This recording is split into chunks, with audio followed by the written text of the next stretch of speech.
Hi, I'm Alex Elle, and I write books for a living. The Hey Girl podcast was created with sisterhood and storytelling in mind. Hey girl. Hey girl. Hey girl. Hey girl. I'll be sitting down with some phenomenal women to discuss love. I believe we grew distant out of love of some type, I don't want to hurt you. Loss. Really don't know what's going to trigger that feeling of grief in any moment. And a topic very important to my work, self-care. I'm holding on to this self-care with every ounce of me. Join us as we journey through sharing together.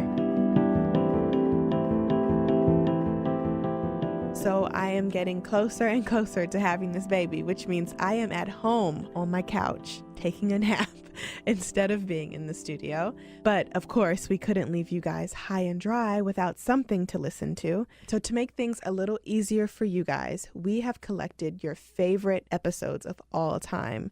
This episode is featuring my dear friend, Laura Miller. Laura's story is magnificent and brave, and she actually inspired me to share a little bit about my social anxiety and the depression that I've dealt with. It is a beautiful episode. It's vulnerable and it's full of truth, and I hope you guys enjoy this recap. This is Laura's story.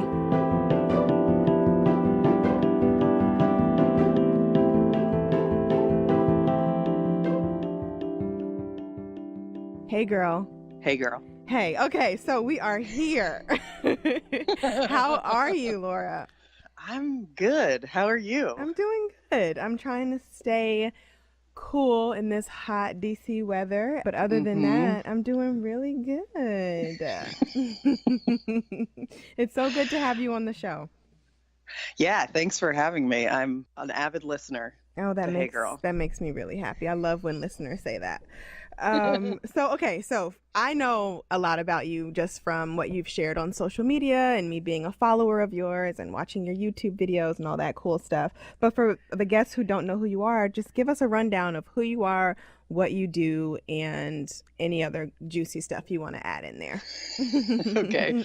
So, yeah, this is actually the big question of my life right now. What do I do? Yeah. I do food. I had a very tiny raw food dessert business in San Francisco. And I was part of like this farmer's market where I would sell all of my stuff. And the farmer's market was having like really bad PR. And so they tried to do little videos on specific vendors, me being one of them.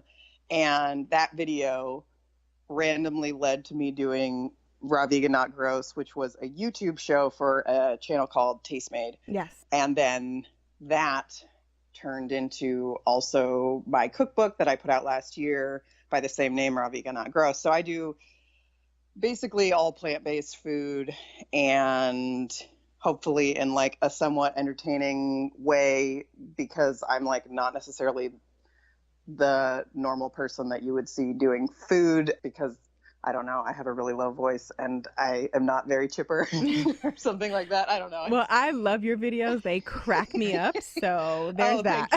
Thank you.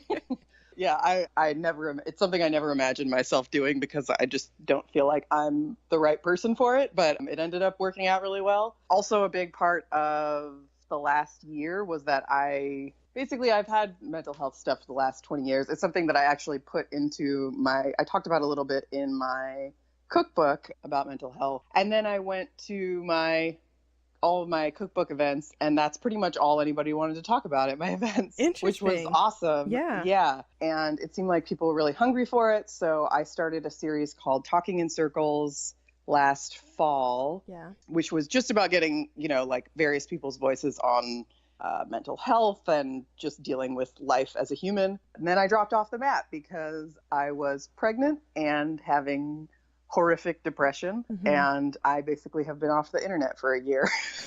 Which is not a bad thing at all. Yeah. Keeps you sane. It's yes, totally. But it's been a big year for me. Yeah. In a lot of ways. So that's kind of where I'm at now. And now I'm just resurfacing with some new Talking in Circles projects, but they're not out yet. So yeah, but I'm working on it. Well, that's really awesome. And I'm glad that you touched on the mental health part of your journey because that's kind of what I want to talk about. Of course, we'll tap into like raw vegan, not gross, and talking in circles, but I really wanted to chat with you about how your depression and social anxiety played a part in your pregnancy and post-pregnancy. So when you found out you were pregnant, what was your first and initial reaction? Was it pure joy or was it like, oh crap?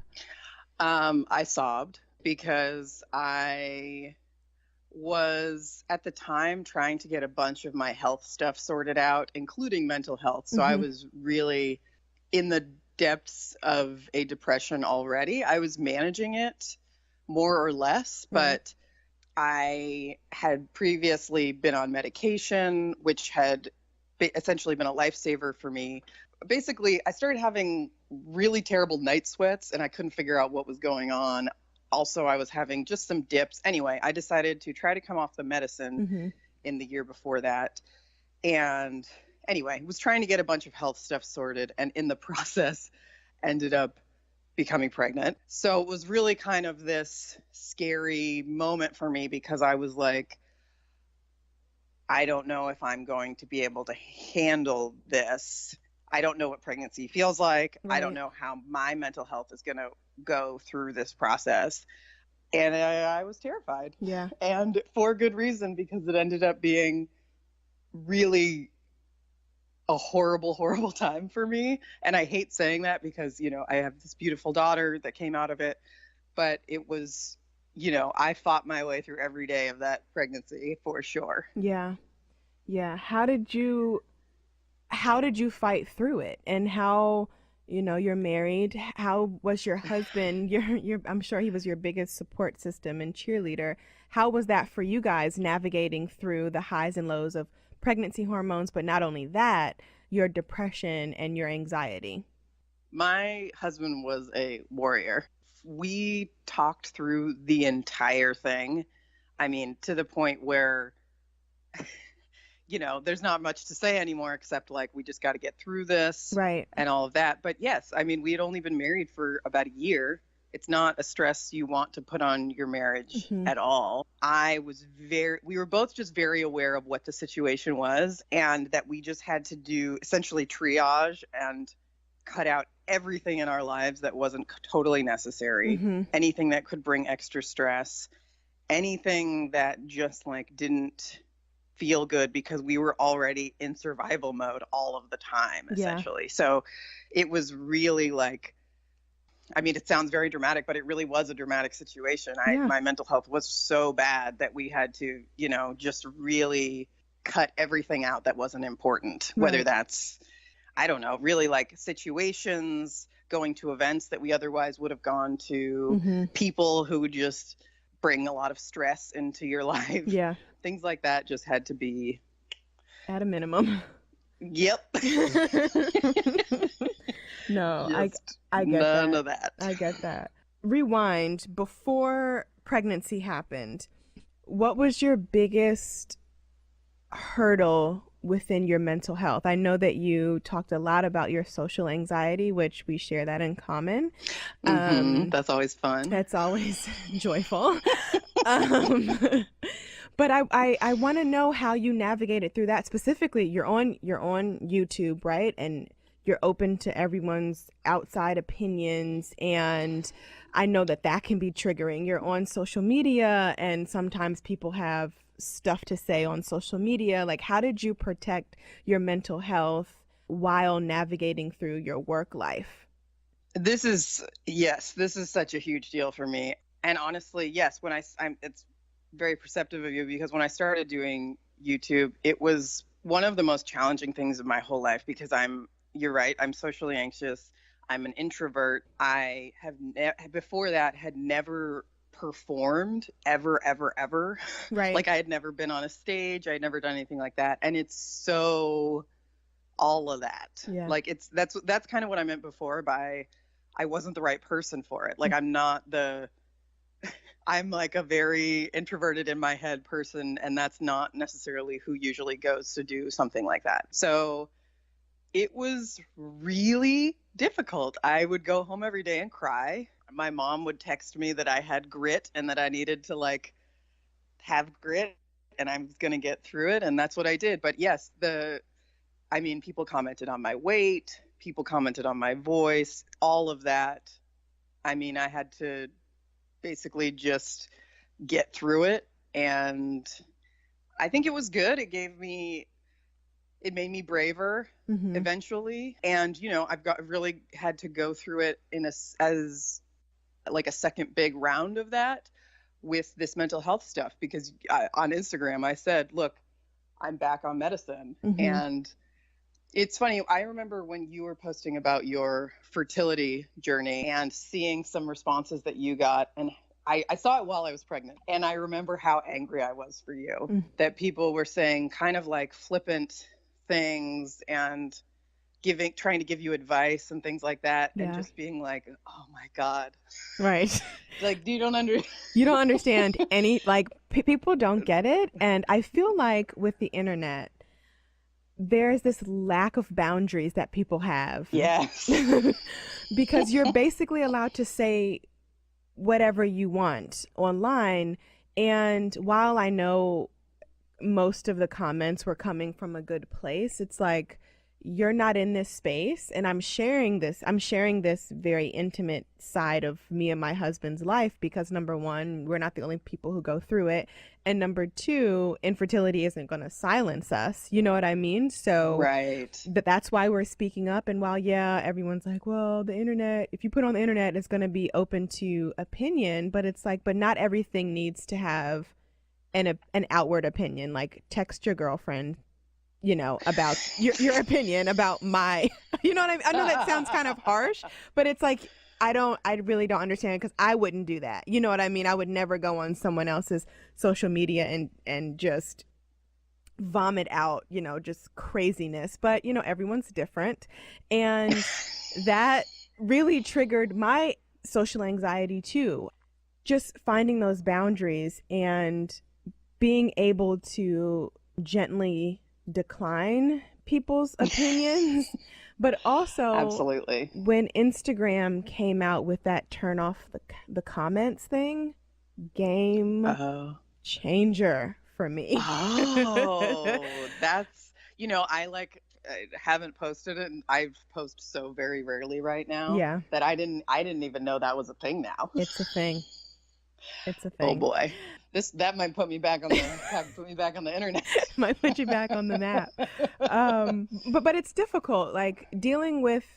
And okay, here's another thing I want to touch on. So you mentioned you were selling at farmers markets, and then having those in-person exchanges with people it's very daunting. I mean, I'm an introvert too, and I have to turn on my extrovertness, and then when I go home I have to recharge completely, because people, as much as they mean well, they drain me, and that's something that I've been trying to work on and deal with. But people see me and they're like, she must love people, she must love talking, she must love sharing, and it's like, oh my God, only if you guys knew, right?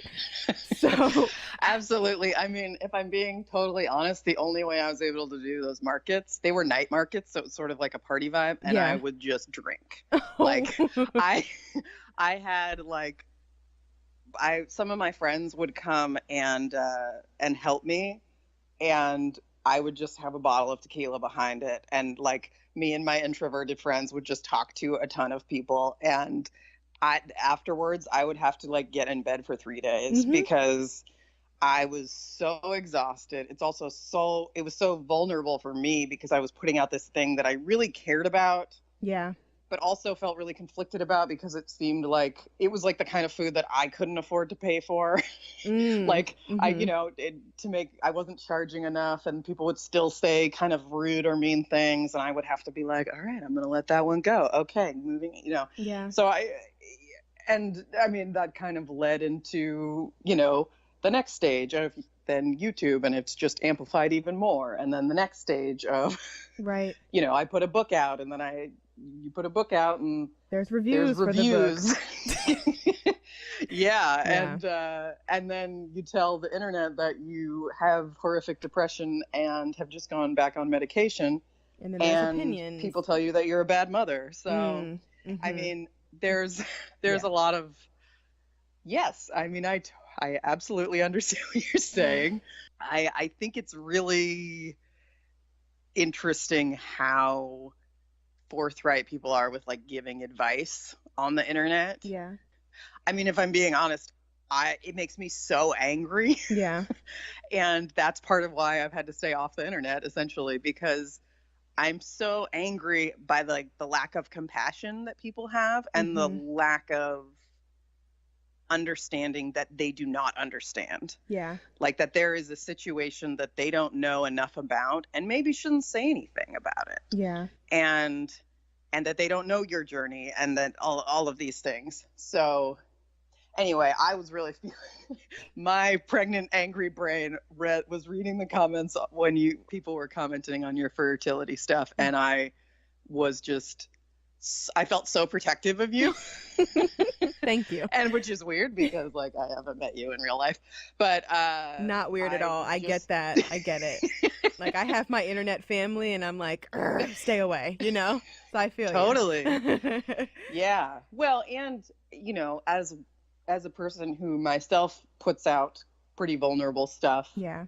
I saw that you were being brave and you were doing the same thing. And you know, that's to have those kinds of responses is just, it hurts. It hurts. And it's I get tricky. that. Yeah, it hurts and it's tricky. But I've set up some pretty good boundaries. And I want to talk to you about that. Like, how have you set up your boundaries on and offline? And how have you intertwined self-care into motherhood, married life, and just individually? That's a great question. Well, as far the self-care that was most important to me as far as surviving the pregnancy, because I was in such a scary level of depression. I mean, I guess I haven't said this yet, but I was in the I don't want to be alive anymore version of depression. So again, it really was survival. And I took a lot of baths. I took a lot of walks. I listened to a lot of podcasts because I couldn't really interact with people very well, and podcasts became my friends, essentially. And I was really searching for other people's stories on pregnancy and depression and motherhood and things like that, because I felt completely out of my depth and I just didn't see anything out there about it. And this kind of goes back to what we were saying before, but it's part of why I do share about my story, because I know that I couldn't find enough about prenatal depression. And the like one or two things I found, like podcasts or blog posts or things on the internet, saved me. Like they saved me. They were like, oh, I am not the only person in the world that's going through this. And that's just so important as a human to know that. And my boundaries had to be so strong throughout, I mean, really through this whole process. And again, that's why I really had to take myself off the internet. And it wasn't a great time to do that because I had just put a cookbook out, you know, 2 months before. Right. And I want my publisher to like me. Yeah. I want the book to sell really well. I had never not worked. And essentially I had to stop working. And, you know, I didn't get married until I was 32 years old, but I'd never been in a place before where I was relying on a partner. Right. And so that was a whole different dynamic. I had to cut out everything that drained me at all. Yeah. And I kind of said this before, but I had to cut out, you know, friendships where I felt like I was always a therapist. Well, we're going to talk about that. Definitely want to talk about that. So, you know, it's not that I don't love those friends. It's just, this isn't the season for our friendship. Yeah. Because I don't have it in me. And also I'm just trying to survive, and like nothing really feels like it compares to that. So I shouldn't have said that. It's not a comparison. Right. No, I feel, no, but, I definitely, I get it. I get it all the way.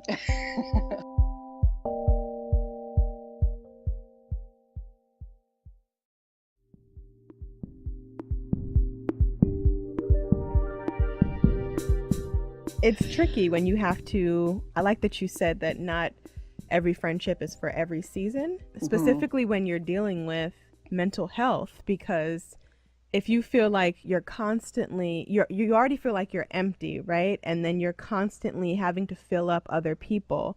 It's tricky, and it's not conducive to the healing process, at least for me. So with that being said, boundaries and self-care after pregnancy. So your baby is here and she's healthy and happy and beautiful.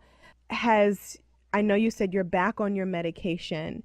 Have you felt like you're able to really be more present with the baby now that you feel, you're out of your depression? And how are you, other than medicine, catering to your mental health in a way that's gentle and uplifting? Because I know there has to be bad days even when you're on meds. So how has that been working for you?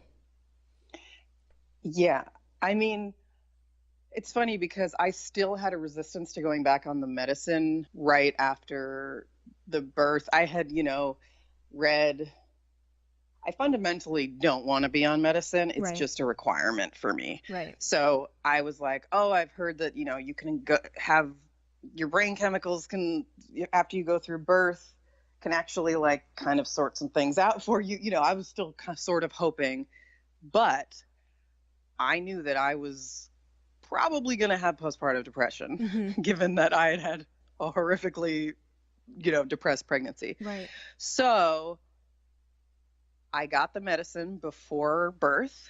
I got a therapist lined up before birth. I had a therapist, but she's still in the Bay Area where I'm from. So I was trying to get somebody in my area. I live in LA now.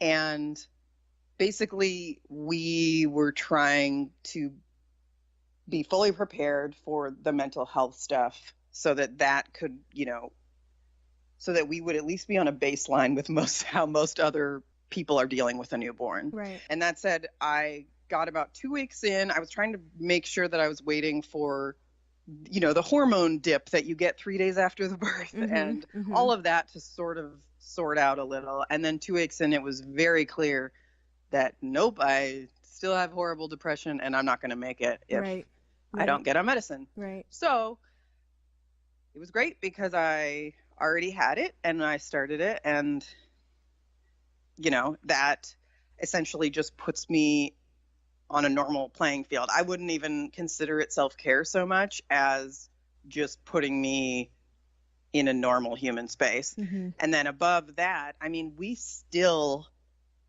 have a lot of boundaries. Right. And you have to. Yes. Yeah, absolutely. I mean, I'm very protective of my husband and my baby and my dog. So there's just a lot of situations we don't go into right now still. And the other part is we just survived the roughest year of our lives. So it isn't even just having a newborn. It's like we're still kind of recovering from that year plus a newborn, Right. It takes a toll on your marriage and your body and your, there's a ton of stuff to sort out anyway. So it's a lot of moving parts, I'm sure. Yeah, absolutely. So I want to move on to the creativity aspect, because what really made me fall in love with you was not only the frubes, because I have like all the shirts, your frube shirts, which are fruit boobs, which are fun, and your social anxiety necklaces. When I discovered you making your social anxiety necklaces, I had just come out of a really bad anxiety episode. And I had just written about it, my essay called Field of Flowers, on my internet journal thing. And it was a really hard time, really, really hard time for me. And I was looking for ways to use my hands and be creative and also include my family with that creative process. So when I found, the polymer clay necklaces that you were sharing, it was perfect timing for me. And I literally bought all the clay in Michael's and started kneading and rolling and flattening and making circles and just all this beautiful, stuff with my hands. And it really helped soothe my anxiety. So I want to know how you came up with that, and do you still make them, and how they have been helpful for you? Oh, first of all, that just like kills me. That makes me so happy to hear. And you did it with Charlie, didn't you? Yeah, I did. Yep. I remember seeing that and being super excited. I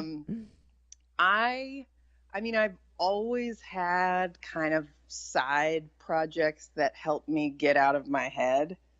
I used to make a lot of fruit jewelry and like wigs made out of vegetables and stuff. That's kind of like what I used to do a lot of that on Instagram. But when I start doing things like that, my brain shifts. It's a really interesting thing is that I often remember my dreams from years and years ago. Wow. While I'm doing things like that. It's so bizarre.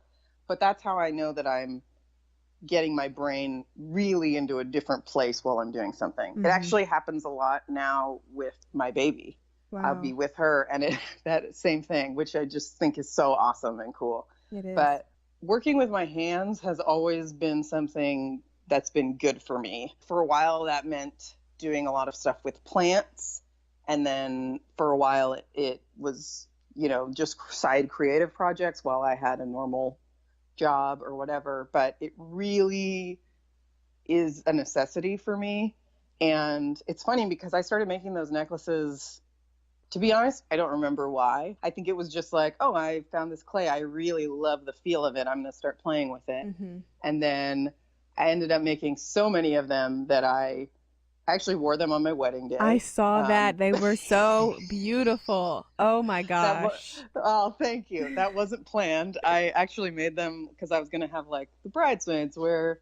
Anyway, last minute I was like, I'm just going to throw all these on myself. And it was the best decision because it was like a shield. I was able to, yes, it was a shield. And I felt very much like myself because I was like, oh, this kind of weird handmade thing that's really, it's just me, is on me, and you can see it right when you look at me. Yeah, there's no avoiding I don't have to pretend to be anything else. Yeah, because it's so obvious. Yeah, that this is what it is. Anyway, those kinds of projects are always so helpful for me, and I'm so glad that you connected with it because I didn't know if it'd be weird to put in video form. Like I didn't know if people were gonna get it. Because it's kind of just a thing that I would have like my friends do when they came over and like, hey, let's make necklaces. And this is fun to do while we hang out. But anyway, I'm really glad that you did that.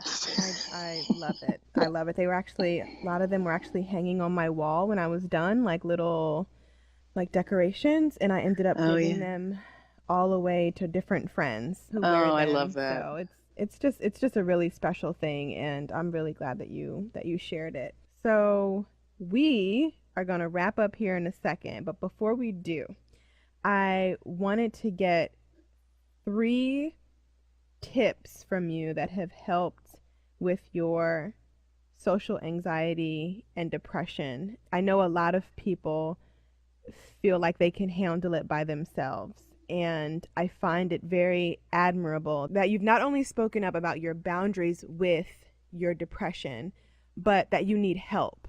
And that there's nothing wrong with needing help and leaning on people around you, i.e. your therapist. So top 3 things that you could give to someone who is in your shoes, or tips that you would give your older self, your younger self, not older self. Tips that you would give your younger self. Whatever feels right to you, I would love for you to share that. Number 1 would be find your people, because having even one person in your life that you can be honest about the situation with and that isn't going to judge you and that tells you, yes, this is real, you're not crazy, like that is so incredibly important. For me, that's my husband, because throughout this process, what has saved me is him looking at me and being like, you're not just a bad person, this is real. There's so much shame in all these mental health issues that even that just in and of itself is such a huge deal. Number 2 would be, and especially if you can't find your people, would be to get really professional help, whether that is a counselor, a therapist, a psychologist, a doctor, a priest, somebody who can help you find the resources that you need, because it's so overwhelming, especially when you're in a bad place, to try to, okay, what's my treatment plan for this? Yeah. Like what are the steps I'm supposed to be taking? And you really need to have somebody at least checking in with you for those kinds of things. And number 3 would be water. Getting in water, drinking water. I'm not able to swim right now, really, because I don't have, that's hilarious to say because I live in LA, but I'm on the opposite side of town and I never go to the beach here. But baths, drinking water, washing your face, like water is a reset for me. And I take it very seriously. And staying hydrated can really help with anxiety. I think those are my 3. Awesome. Thank you. This was really Thank good you. and fun. I mean, I love how, the conversation just flowed and was really random, which is fun and great. But no, seriously, I appreciate you opening up to me about this. And I really honestly feel like your story is going to resonate with so many women. And it's just, extremely admirable that you were able to chat with me about this. Thank you so much. And everything you're putting out right now is making me braver. Oh. So it really means a lot to me. So thank you so much for having me. Yes, of course.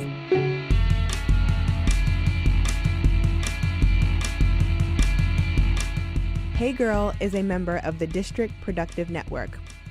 Produced by Jamie Benson and me, Alex Elle. Music provided by DC's own Kokai.